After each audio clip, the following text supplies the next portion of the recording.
যদি আপনার স্পাইনের আগে সার্জারি হয়ে থাকে এবং আপনার স্পাইনে যে ইমপ্লান্টগুলো বসানো হয়েছিল, যেমন স্ক্রু, রড বা অন্য কোনো ইমপ্লান্ট, এবং আপনি আবার এক্স-রে করিয়েছেন এবং সেটা ভাঙা দেখা যাচ্ছে, তাহলে এর চিকিৎসা কি? এটা খুব সাধারণ পরিস্থিতি নয়, তবে এটা খুব কম হলেও হতে পারে। সাধারণত এটা দেখায় যে শরীরের উপর যে চাপ ছিল তা ইমপ্ল্যান্টের সীমার চেয়ে বেশি ছিল। এটা সার্জারির কয়েকদিন পরও হতে পারে, কয়েক সপ্তাহ পর বা এমনকি কয়েক বছর পরও।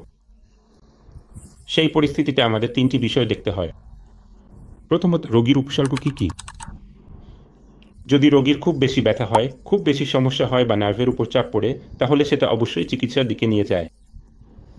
দ্বিতীয়ত, ফিউশন হয়েছে কিনা। ফিউশন মানে ভেতরে হাড় তৈরি হয়েছে কিনা।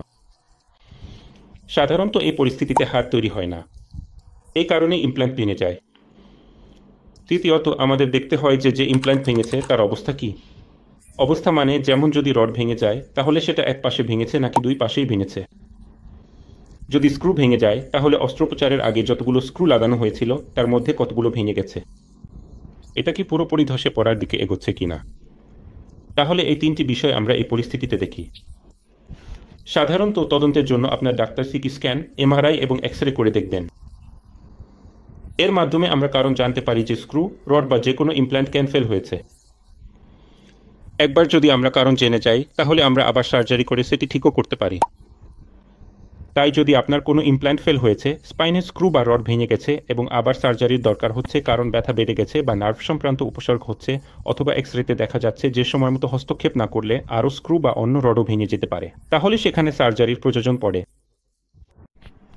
এখন দ্বিতীয় সার্জারিতে আমাদের দেখতে হয় যে আমরা কি পুরনো ইমপ্ল্যান্ট ব্যবহার করতে পারি নাকি পুরনো ইমপ্ল্যান্ট বের করে নতুন ইমপ্ল্যান্ট লাগানোর দরকার আছে। এই সিদ্ধান্ত সাধারণত আপনার স্পাইন সার্জন আপনার সঙ্গে ভালোভাবে আলোচনা করার পরই নেবেন। সাধারণত যেটা ভেঙে গেছে সেই ইমপ্ল্যান্ট তো আমাদের বের করতেই হয়। এর সাথে ফিউশন বাড়ানোর জন্য হয়তো আমাদের নতুন কোনো ইমপ্ল্যান্ট লাগাতে হতে পারে, যেমন স্ক্রু বাড়াতে হতে পারে বা কেজ লাগাতে হতে পারে। ইন্টারবডি ফিউশনের জন্য বা ইলিয়াক থেকে বা শরীরের অন্য কোনো জায়গা থেকে আপনার অতিরিক্ত হাড় নিয়ে স্পাইনে বসাতে হতে পারে যাতে ফিউশন হয়ে যায়। কারণ একবার ফিউশন হয়ে গেলে আপনার ইমপ্ল্যান্টগুলো অফলোড হয়ে যায় এবং এরপর ভবিষ্যতে ইমপ্ল্যান্ট ফেলিয়ারের কোনো সম্ভাবনা থাকে না। তাই যদি আপনি স্পাইনের সার্জারি করিয়েছেন এবং তাতে ইমপ্ল্যান্ট ফেলিয়ার হয়েছে, স্ক্রু বা রড ভেঙে গেছে, তাহলে ভয় পাবেন না। আপনার স্পাইন সার্জনের সঙ্গে দেখা করুন এবং তিনি আপনাকে এর সম্পূর্ণ চিকিৎসা সম্পর্কে বিস্তারিত জানাবেন। ধন্যবাদ।